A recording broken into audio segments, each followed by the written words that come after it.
प्राचीन काल में चित्रभानु नामक एक गरीब शिकारी था। वह जंगल में शिकार करके अपने परिवार का पालन करता था। दुर्भाग्य से उस पर एक साहूकार का काफी कर्ज था, जिसे वह समय पर चुका नहीं सका। एक दिन क्रोधित साहूकार ने उसे शिव मठ में बंदी बना लिया। संयोग से उस दिन शिवरात्रि थी। साहूकार के घर पूजा हो रही थी, तो शिकारी ध्यान मग्न होकर शिव संबंधी धार्मिक बातें सुनता रहा। शाम को साहूकार ने उसे कर्ज चुकाने के लिए कहा। शिकारी ने अगले दिन सारा ऋण चुकाने का वचन देकर बंधन से छूट गया। भूखा प्यासा चित्रभानु शिकार की तलाश में जंगल गया। अंधेरा होने पर वह एक तालाब के किनारे एक पेड़ पर चढ़ गया। उसने सोचा, कोई न कोई जानवर पानी पीने के लिए तालाब के पास जरूर आएगा, तब मैं उसका शिकार कर लूंगा। शिकारी को पता नहीं था कि जिस पेड़ पर वह चढ़ा है वह बेलपत्र का पेड़ है। उस पेड़ के नीचे एक शिवलिंग भी था, जो बेल पत्रों से ढका हुआ था। पेड़ पर चढ़ते समय चित्रभानु ने पड़ाव बनाने के लिए कुछ टहनियां तोड़ी, जिससे कुछ बेलपत्र शिवलिंग पर जा गिरे और अनजाने में ही शिवलिंग पर बेलपत्र भी चढ़ गए। भूखा प्यासा रहकर चित्रभानु ने अनजाने में शिवरात्रि का व्रत भी कर लिया और पूजा भी कर ली। एक प्रहर बीत जाने पर एक हिरणी तालाब पर पानी पीने पहुंची। शिकारी ने धनुष पर तीर चढ़ाकर ज्यों ही प्रत्यंचा खींची। हिरणी बोली, मैं गर्भवती हूँ, शीघ्र ही प्रसव करूंगी। तुम एक साथ दो जीवों की हत्या करोगे, जिसमें एक अभी इस संसार में आया भी नहीं है। यह ठीक नहीं है। मैं बच्ची को जन्म देकर तुम्हारे समक्ष प्रस्तुत हो जाऊंगी। चित्रभानु का मन पसीज गया और उसने हिरणी को जाने दिया।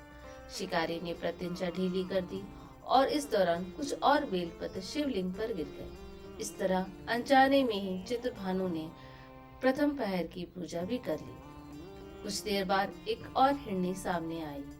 चित्रभानु ने फिर धनुष उठाया। हिरणी की ने विनती की, मैं अभी ऋतु से निवृत्त हुई हूँ, अपने पति की तलाश में हूँ, उनसे मिलकर तुम्हारे पास आ जाऊंगी। चित्रभानु ने उसे भी जाने दिया।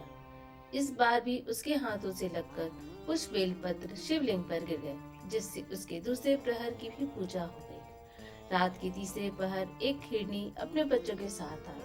शिकारी ने यह स्वर्णिम अवसर था।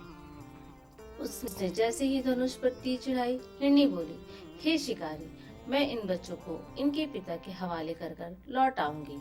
इस समय मुझे मत मारो। शिकारी हंसा और बोला, सामने आए शिकारु को छोड़ दूं? ऐसा मूर्ख नहीं। इससे पहले मैं 2 बार अपना शिकार खो चुका हूँ। मेरे बच्चे भूख प्यास से व्याकुल होंगे। तब हिरणी ने कहा, जैसे तुम्हें अपने बच्चों की ममता सता रही है, ठीक वैसे ही मुझे भी। हे शिकारी, मेरा विश्वास करो, मैं इन्हें इनके पिता के पास छोड़कर तुरंत लौट कर आ जाऊंगी। मैं प्रतिज्ञा करती हूँ। हिरणी का दीन स्वर सुनकर शिकारी को उस पर दया आ गया। उसने उस हिरणी को भी जाने दिया। शिकार के अभाव में तथा भूख प्यास से व्याकुल शिकारी अनजाने में ही बेल पत्र तोड़कर नीचे फेंकता जा रहा था, जिससे उसके तीसरे और चौथे पहर की भी पूजा हो गई। सुबह होने को आई। अंत में एक हष्ट-पुष्ट हिरण आया। चित्रभानु ने सोचा, अब तो मैं इसे नहीं छोड़ूंगा। हिरण ने कहा, हे शिकारी, यदि तुमने मुझसे पूर्व आने वाले तीनों हिरणी और बच्चों को मार डाला है, तो मुझे भी मारने में विलंब ना करो, ताकि मुझे उनके वियोग में एक क्षण भी दुखी ना रहना पड़े। मैं उन हिरनियों का पति हूँ। यदि तुमने उन्हें जीवन दान दिया है, तो मुझे भी कुछ क्षण का जीवन देने की कृपा करो। मैं उनसे मिलकर तुम्हारे समक्ष उपस्थित हो जाऊंगा। हिरण की बात सुनकर शिकारी के सामने पूरी रात की घटना घूम गई। उसने सारी कथा हिरण को सुना दी। तब हिरण ने कहा, मेरी तीनों पत्नियां जिस प्रकार प्रतिज्ञाबद्ध होकर गई हैं, मेरी मृत्यु से अपने धर्म का पालन नहीं कर पाएंगी। अतः जैसे तुमने उन्हें विश्वास पात्र मानकर छोड़ा है, वैसे ही मुझे भी जाने दो। मैं उन सब के साथ तुम्हारे सामने शीघ्र ही उपस्थित हो जाऊंगा। शिकारी ने उसे भी जाने दिया। इस प्रकार प्रातः हो गई। उपवास, रात्रि जागरण और शिवलिंग पर बेल पत्र चढ़ाने से अनजाने में ही शिवरात्रि की पूजा पूर्ण हो गई। पर अनजाने में ही की हुई पूजन का परिणाम उसे तत्काल मिला। शिकारी का हिंसक हृदय निर्मल हो गया, उसे भगवत शक्ति का वास हो गया। थोड़ी ही देर बाद वह हिरण सपरिवार शिकारी के समक्ष उपस्थित हो गया ताकि वह उनका शिकार कर सके। किंतु जंगली पशुओं की ऐसी सत्यता और सामूहिक प्रेम भावना को देखकर शिकारी को बड़ी ग्लानि हुई। उसने उस परिवार को जीवन दान दे दिया। अनजाने में ही शिवरात्रि के व्रत का पालन करने पर भी शिकारी को मोक्ष की प्राप्ति हुई। मृत्यु काल में यमदूत उसके जीव को ले जाने आए तो शिव गणों ने उन्हें वापस भेज दिया और शिकारी को शिवलोक ले गए।